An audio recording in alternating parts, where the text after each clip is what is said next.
How's it going, everybody? This is Historical Dude coming at you with another video today. This time I'm going to give you a very cool, really cool story that I came across recently on my recent reading exploits. And it's a story about an unknown story in the Civil War that kind of was overshadowed by the war's ferocity and chaos, where you can basically see all of the glitz and glory of it sometimes fade away. But in the case of this story, it's a very interesting take on how it was presented. And this is what I'm going to give you guys today. His name is William Tillman. William Tillman was born around Delaware, which in the Civil War it would be a border state where it was loyal to the Union but still kept slavery. He was born there. He was a free man. He was not a slave, but the overwhelming population in Delaware actually was not majority slaveholding, despite them not living on a equal basis with whites. And basically, there's not much known about him in his early life. There's mainly focus on that he was mainly in a household of 6, which included his father. His father came around the United States in about 1700s, and it's really fascinating to see how in such crazy conditions that they end up going in the war. So he was born in 1835. He was probably about 16 when he was in 1851, right about the time of this event, which I will talk about later in detail. He was mainly in his 20s or mid-20s, somewhere around there, in 1851. He actually became a steward because when it came to naval warfare in the Civil War, blacks usually served on as cooks, and he was a steward. So he would basically attend to everybody's specific details, mainly, cooking, serving food, the things that you think of when you are on a cruise or anything like that. And you'd eventually be on a ship called the S.J. Waring, which, in fact, and this is the crazy part, this ship would be overtaken by Confederate privateers. Now, the song you're hearing right now is talking about called the Brave Old Privateer. Now, what does that mean? Well, in the book that I was reading about, it talked about how the ship was overcome by about, I believe it was 4 Confederate Navy captains. Not Navy captains, I mean sailors, you know what I mean. Anyway, so this has really a lot of correlation with the naval warfare in the Civil War.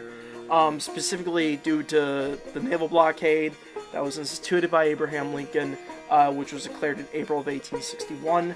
Obviously, everybody knows that it was meant to block flows of supplies and material from entering southern ports, including agricultural imports, which included cotton. This would include blockade runners who would do fast attacks on Union ships and would attack them and eventually smuggle in supplies by secret. And this really meant also huge importance to the South, because once the war broke out, both sides believed that this war was mainly a rebellion, or whether it was war of northern aggression, depends on how you view it, basically kind of exploited itself on the sea. So, as you people know, I'm more into the land battles of the Civil War rather than, say, naval battles, except when it comes to the Monitor and the Merrimack. Now, with this story, basically, it all has to do with this Navy blockade, just blockading southern ports. And this specifically had to do mainly military. This also included with Britain this included the Confederacy trying to get recognition of their nation's, pose in quotation marks, of Southern independence. But mainly it also had to do with privateering. Now, privateering was basically an act of ships being owned by private citizens that basically are sent to attack ships, northern ships, including all ships. I don't know if it included civilian ships or not, but mainly it was military.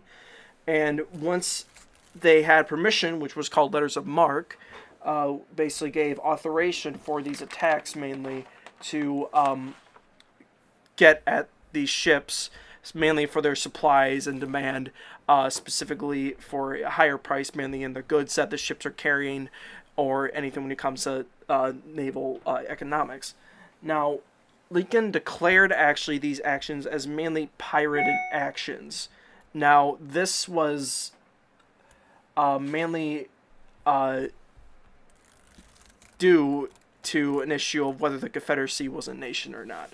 And basically, this also had to do well with mainly the world's maritime laws at the time, where if it was mainly attached as a pirated action, this would constitute a very harsh response by the maritime community. Now, it really convicted the meaning of what the Civil War was, whether, again, was a rebellion or aggression.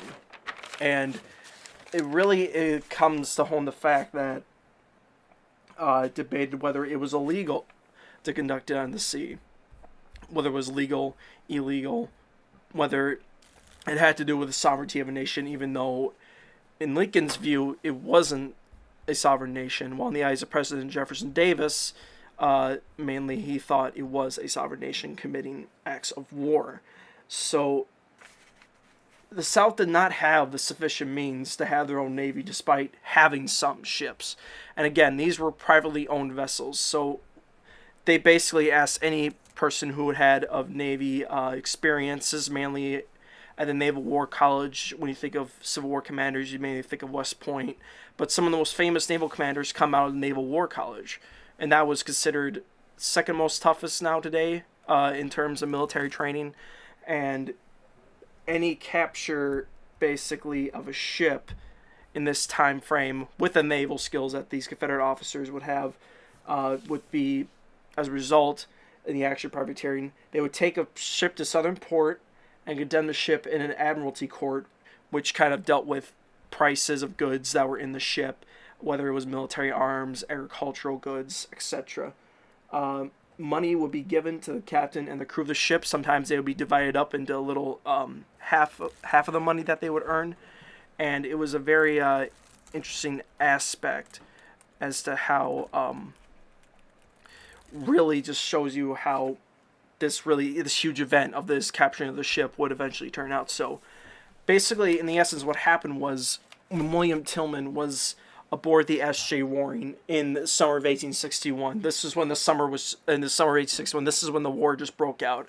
A couple months had passed by since the firing of Fort Sumter by Confederate forces, and basically, this is right at the cusp of when Lincoln declares a naval blockade. The S.J. Warring was planning to go to Buenos Aires to conduct some supply routes, mainly to, just to conduct some business deals, because the commander the head of the company that was owned to the S.J. Warring, Jonas Smith, kind of wanted to maintain goods in that area.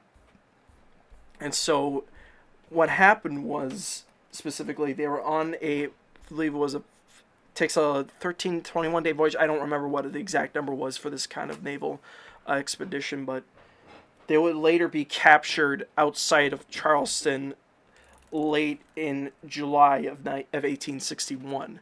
And they would be captured by a privateer ship called the Jeff Davis.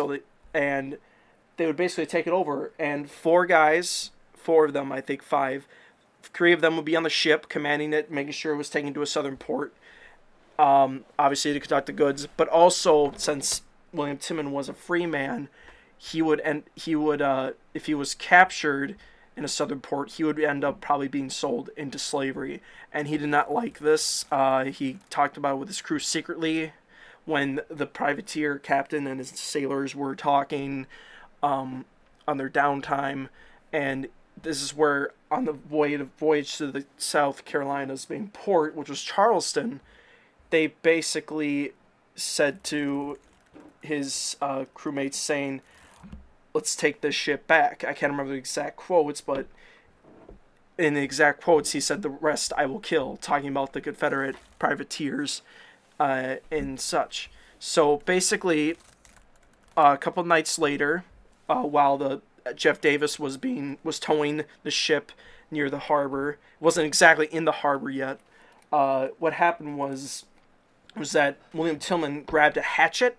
If you know what a hatchet looks like, is basically like a big, huge axe that basically is used to chop down bits of rope, bits of wood, etc. And basically, what he did was he snuck into the captain's secret quarters, also known as the cabin, and basically hatcheted 3 Confederate privateers to death. And eventually, as you see in the beginning of this video, he would end up going up to the deck of the S.J. Warren with a fellow crewmate, and would end up attacking and taking hostage of the guy who specifically was commandeering the ship, and they would end up throwing the 3 bodies overboard. They cut the line to the Jeff Davis, and after that, some of them had no idea how to commandeer and sail the ship. So what was crazy about it was, and none of these guys have naval or maritime experiences, so when they had to go back, they have to not only deal with Confederate privateers, they also had to deal with a naval blockade, because you couldn't tell whether they were friend or foe, because sometimes privateer ships from Confederate ports would use foreign flags, and in this case, the Jeff Davis flew a French flag to deceive the S.J. Warren when they captured it. And so they had a lot to deal with, and also including the conditions when it comes to maritime experiences. To you fellow sailors out there, you know what I'm talking about. We talk about high winds, talking about the sea, talking about shoals and shallow areas, anything that could damage the ship's hull or sails or any of that matter. And so they basically had to rely on one another, and this would get up into really confusing reports in several maritime courts up in New York City once the S.J. Warren would eventually return to port in New York City. Now, what was interesting about this, they actually used a naval guide at the time, which basically told them how to guide their ship through these specific shoals, through how to conduct your sails against a specific wind, or how to make sure your hull is maintained or structured. And they used that while Tillman commandeered the ship and sailed it back through these high winds, through the big conditions, everything, always keeping watches. They would conduct watches, each of them sometimes for 2 hours or so. And it was a really, really tense time for these guys. And it really hones in on the fact that, again, if he was captured, Tillman would have become a slave, and his fellow crewmates he worked with would eventually probably be sold as prisoners of war, because again, privateering was considered an act of war, even though in some minds it was an illegal act of piracy. Now, so again, they eventually sail past the Chesapeake Bay, going through shallow waters, hopefully not being spotted by any Confederate spotters on the shoreline. They also had lighthouses, so they had to make sure they ducked underneath these things, and they would eventually sail past these, going past Delaware, going past William Tillman's home state, and eventually would make it up to New York on July 21st, 1861. And for Civil War buffs out there, you know that on July 21st, 1861, the first major battle of the Civil War we fought at Bull Run, or as Southerners called it, the First Battle of Manassas. There would later be a second battle fought there, more larger than this one. And the North was looking for a hero at this time, because once reports of the battle came back, they were in a very high end of despair, because they believed that this war was going to be short. They thought it was going to be a 3-month war. They thought it was going to be bloodless and had full military glory. But in the end, as you know about it, it really wasn't. And once they heard about this story about, hey, there's this free black man commandeering a ship and sailed it back into New York and fought off Confederate privateers to make sure it maintained in Union hands. And so everybody in New York was oppressed about it. The press was all over this story, including New York Times, New York Herald, all those famous newspapers that you think of in 19th century New York City. And Frederick Douglass would later comment on it, saying that this is the greatest story that we've heard yet far in this war. And as a result, William Tillman would eventually be exonerated as this local hero. Now, when they return back, this is where the court issues come in. There are these admiralty courts, I guess, that decided to divvy up salvage claims for since the ship was brought back into Union hands. sometimes you would be expected, like, to have a pay up, to have some sort of money coming out of this issue. And the courts would later talk about how different testimonies would kind of acquire different opinions of specific judges that ascribed to maritime law in that time, including with the schooner. And William Tillman and his crewmates would eventually try to take it. It looks like they took advantage of it. But there are really a lot of confusing testimonials claim that, Tillman was commandeering the ship all by his own and there was nobody else to help him, even though we know clearly in the book that I read that basically just talked about how he was actually not alone. He actually had people helping him out. So there's a lot of confusing testimonials in that, but everyone would somewhat get their dividends of financial salvage claims, but not pertaining to what the specific money that they wanted. So that's in short essence of what this story is. So we don't later learn about William Tillman. Mainly, he grew up having his own family. He had a wife.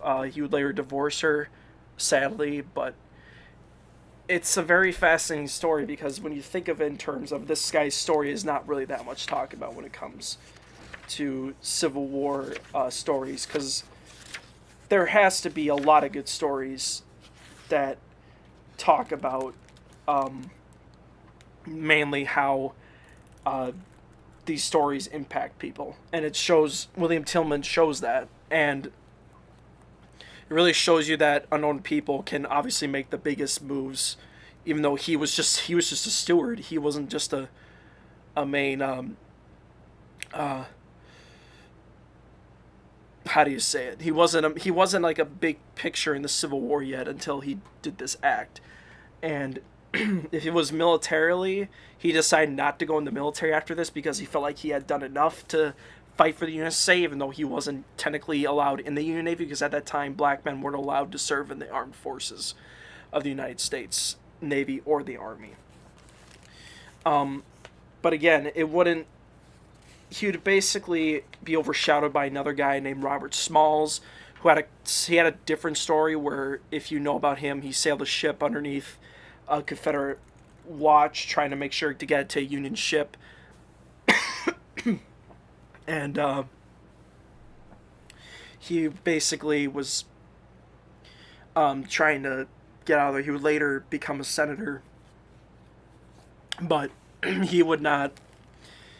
William Tillman would not get the full recognition that he would deserve, and that was also because of the bloody battles that were to come in the Civil War. So, and I want to end this video with a little quote here. I want to include something in here.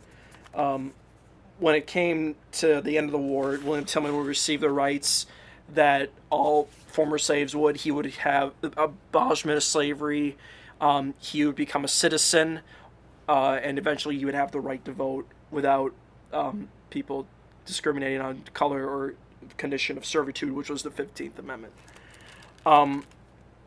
And I was wanting to quote a little clear. History is a great intellectual discipline, and this is the author talking. A repository of shared memory and a sometimes inspired branch of literature, but it is also a hard taskmaster. And he will later say, the American historian Frederick Jackson Turner wrote that history, both objective and subjective, is ever becoming, never completed.